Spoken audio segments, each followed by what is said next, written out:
What's up, everybody? Thank you for tuning into this video. For those of you that watch my channel, you know I grew up as a realtor, real estate sales for 20 years. And I'm going to share with you awesome realtors or anybody in sales really that's developing a business, 7 steps to build a successful real estate sales business. So if you want to be successful and you're a realtor, check it out.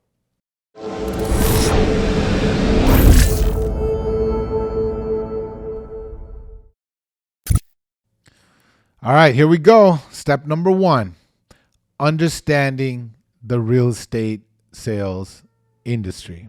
Okay, what do I mean by that? Understanding the sales industry is pretty much understanding real estate. I have this amazing course that I teach called Deals on Autopilot. If you wanted access to that course, hit that subscribe button, give me a like, and give me a comment about the course, and we can put you on the waiting list for that course. Having said that, one of the things that I teach on that course is realtors, you need to understand real estate. So I want to preface with an example. I had a cold the other day that would not go away, the other month rather, and it would not go away.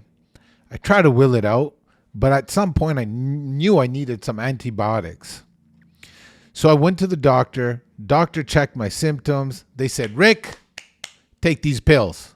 What did I do? I took those pills. I didn't question it. Took those pills for about 3-4 days and I was golden. Why did I trust that doctor? Because I know that they put in the time, the effort, in the education and their experience to get that job. Realtors, you are different. You're not looked like a professional. You're actually that annoying salesperson. Now, the top 1%ers, they understand the fact that they have to be professional and personify that. I'll get into that in a second. So you take those pills because you trust that person. So as a realtor, you also need to become the professional. How do you become a professional? You must understand real estate. You have to understand how a mortgage works, what cap rates are, how ROI is calculated, cash on cash, appreciation. In my course, Deals on Autopilot, like I mentioned, you can get on the waiting list by leaving a comment. I have all of these topics covered for you. So understanding the product, being a pro at the product that you're selling is going to eventually increase your sales. I remember a time where people were coming up to me as referral sources from other people that I did business with because they became Rick's raving fans. They basically were my social sneezers out there saying, hey, if you want to make money in real estate, you got to go talk to my boy Rick. How did I do that? I did that by being a pro and understanding my product. So step number 1 in successful real estate sales, understand the industry, understand real estate, know your product. A lot of people know their product, but they don't do step number 2. Step number 2 is a lifelong journey, y'all. It's developing a winning mindset, working on yourself as a person. People will buy into leaders, and leaders can only lead if they have gone through a self-development journey. I've been listening to audiobooks for decades. Podcasts now you can do on YouTube. The point is this: surround yourself with people that know more than you. And if you don't have them around in your life, go get their books. Instead of blasting your favorite song in the car all day, which there's a time and place for. I love my music. Hit some audiobooks in there. Get Audible on the phone. Go for a walk. Listen to it. Get smarter while you exercise. Look, this isn't a video on self-development, but what I'm saying is self-development has to be a key ingredient in your life so your conversions get better, so you feel better, so you're in peak performance when you're across your prospect trying to turn them into a client. A winning mindset is huge because you know what? You're in the sales game. And when you're in the sales game, you're going to get a bunch of no's. Anybody that's been successful in sales, yes, we repeat the same thing. The only difference is we walk through the no's. There's going to be a lot of no's, but that's only in the beginning. Because remember, step number 1, you're becoming the doctor of real estate. So as you go through the no's, you're going to get some yeses. Those yeses are going to tell other people. So you got to do step number 1, and then you got to do step number 2, which is building that winning mindset. All entrepreneurs need that. Being a successful entrepreneur is like being an athlete. You got to work on your craft. And as an entrepreneur, your craft is you. Work on it. Step number 3, build that brand. You have to be successful in building your brand. Now, this doesn't mean social media, but social media helps. This doesn't mean billboards and newspaper advertising or flyers, but all that helps. Okay. But building the brand can be in your community. If you're watching this and say, hey, I want to build my brand, but I don't have tons of money to spend on advertising and marketing, my answer to you, social media is free. Get on the camera. Don't be scared. Okay. Just get on. No one cares what you look like. Look what I look like right now. I don't care. Just go and do it. Look at me. I'm shooting 2 videos today. If you see one with this shirt on, I didn't have another on. I didn't have another shirt, so I'm wearing my videographer's nice shirt here. It smells nice. What kind of cologne are you using? 1 million, baby. I'm going to buy that cologne. It smells good. Point being, build your brand.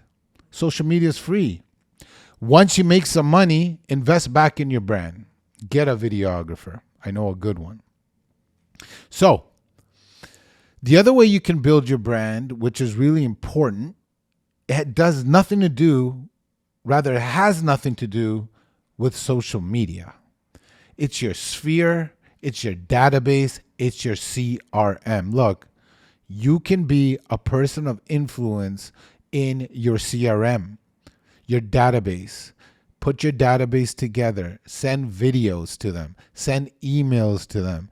Make sure that you're keeping in contact. That is part of brand building, y'all.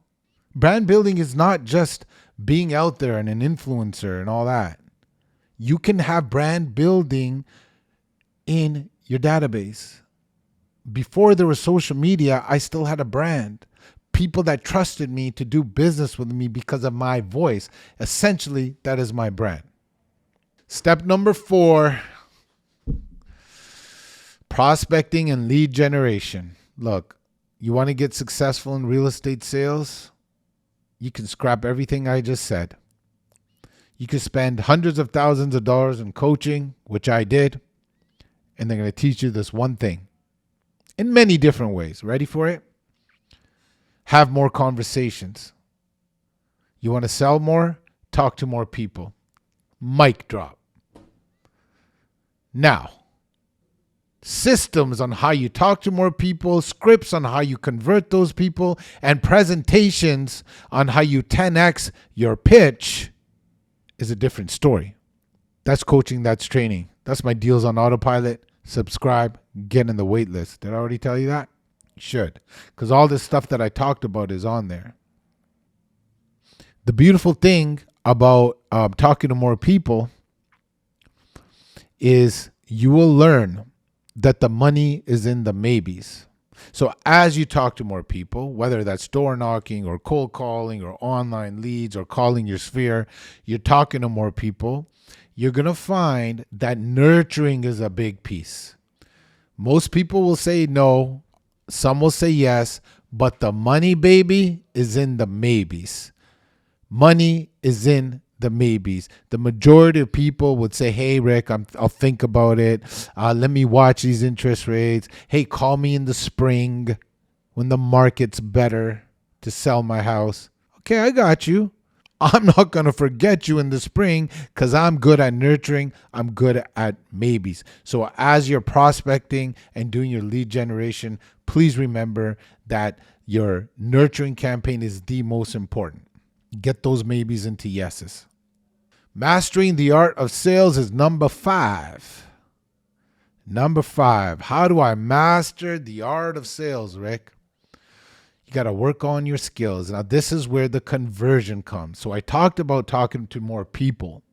Now, if you want to convert more people that you talk to, that's mastering your skills. That's knowing your presentations inside out. That's getting your pitch ready. I made an awesome video on your pitch, your sales pitch. Go find it, watch it. It has steps on your sales pitch. As your pitch goes, there will be objections. You got to master your objections. I have 7 steps to handle any objection, and your presentation should be handling those objections before they even come out. So if you have a good presentation, a good pitch, a master of that is already objection handling, because they know through experience what that other person across from them is going to say. So by the time the pitch is done, the presentation's done, objections are already handled. And if they do have one or two, I got the juice, I got the steps on how to handle it. The last thing I want to add here on mastering your skills is articulation, communication. The person that can communicate the best will win the most. And watch your mind right now. When I'm talking about communication, I'm not talking about verbal diarrhea. Blah, blah, blah, blah, blah, blah, blah, blah. That's not communication. The art of communication, ready for this, is in heartfelt listening. You must listen to what this person is telling you, because in the listening is in the knowing. They will give you the answers. Sometimes we're so caught up in our pitch, it's like doing a song and dance. Verse 1, verse 2, verse 3. Nah. That's not what the top 1%ers do. That's not what the high achievers do.